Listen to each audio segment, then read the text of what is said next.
Hello. Today we are focusing on the rise of the modern American family, specifically thinking about the second demographic transition. Demographers theorize about how populations grow and change over time, and we're not very good at interesting names. So the first thing I have here is called the demographic transition model. It shows how birth rates and death rates shift as the country moves from a pre-industrial society to a post-industrial one. It's usually broken down into stages, each with its own patterns of births, deaths, and population growth. So we call this demographic transition model. We use a demographic transition theory, again, not original with the names, to understand and predict population trends by looking how birth and death rates interact, and we can forecast how populations will grow or shrink and what that means for things like public policy, healthcare, and the economy. So currently we study the 5 stages of the transition, but originally there were just 4, which is why there's that little question mark at 5. We also use population pyramids, which we can explore more in class, there are charts that show the age and gender makeup of populations to help predict future trends. These first 4 stages, though, were proposed, and we never really thought fertility would drop below something called replacement level, which I'll discuss in a moment. And as you can see, as we have death rates continue to decline and fertility rates stay the same, we have this natural increase where population increases, and then our fertility rates and our population stabilizes. And you may be on the lines of saying, well, that's all well and good that I went ahead and said that. Graphs can be hard, so I like to use the bathtub analogy to explain the demographic transition. Again, this describes how populations change over time as they move from pre-industrial to post-industrial societies. It's often visualized as a series of stages, 1 through 4. Again, 5 is the new development that we're not sure about what's going to happen.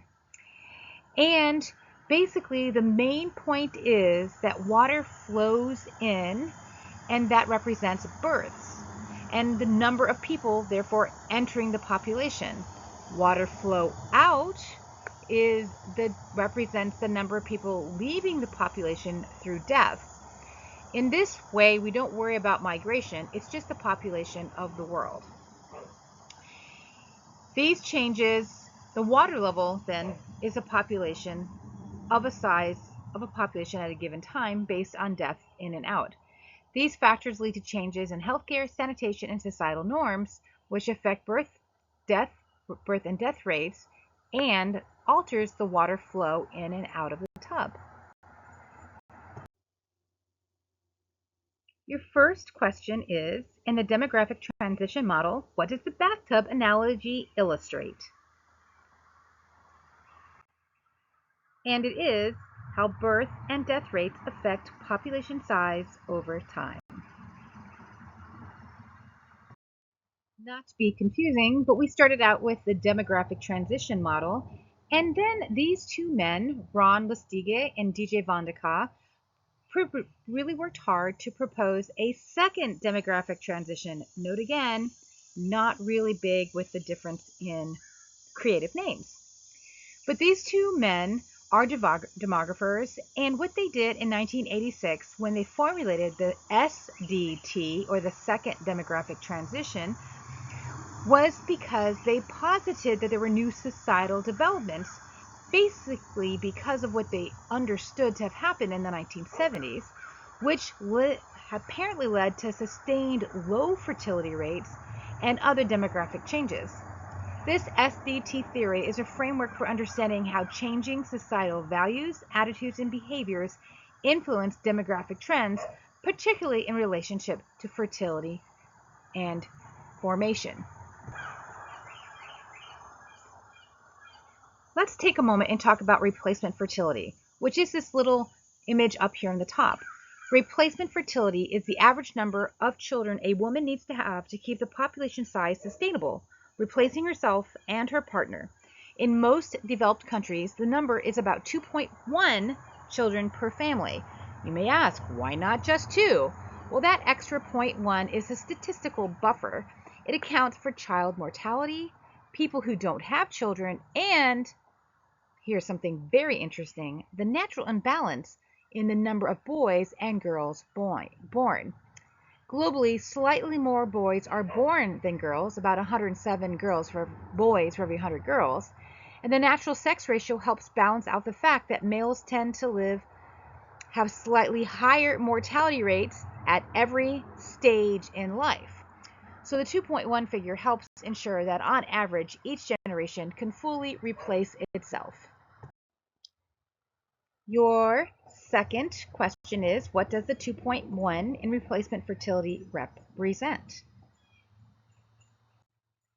And again, it is the number of children needed to replace a woman and her partner, accounting for mortality and the sex ratio at birth. Important takeaways from this particular lecture quiz is the concept of the second demographic transition.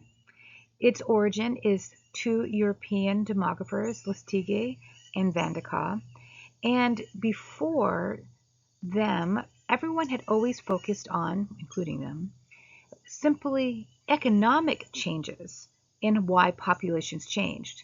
However, they focused, because of data from the 1970s, that there are apparently shifts in values that come into conflict with just economic decisions.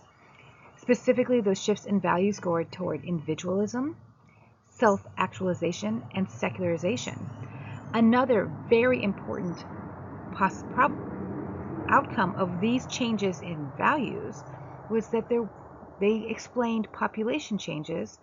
Due to those values, there were declines in marriage and declines in fertility.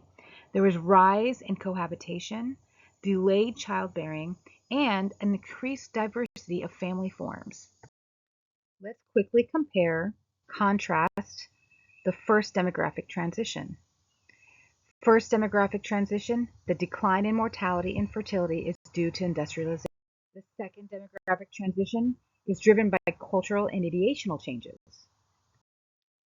And these ideational changes are focused on individualism, self-actualization, and changing gender norms.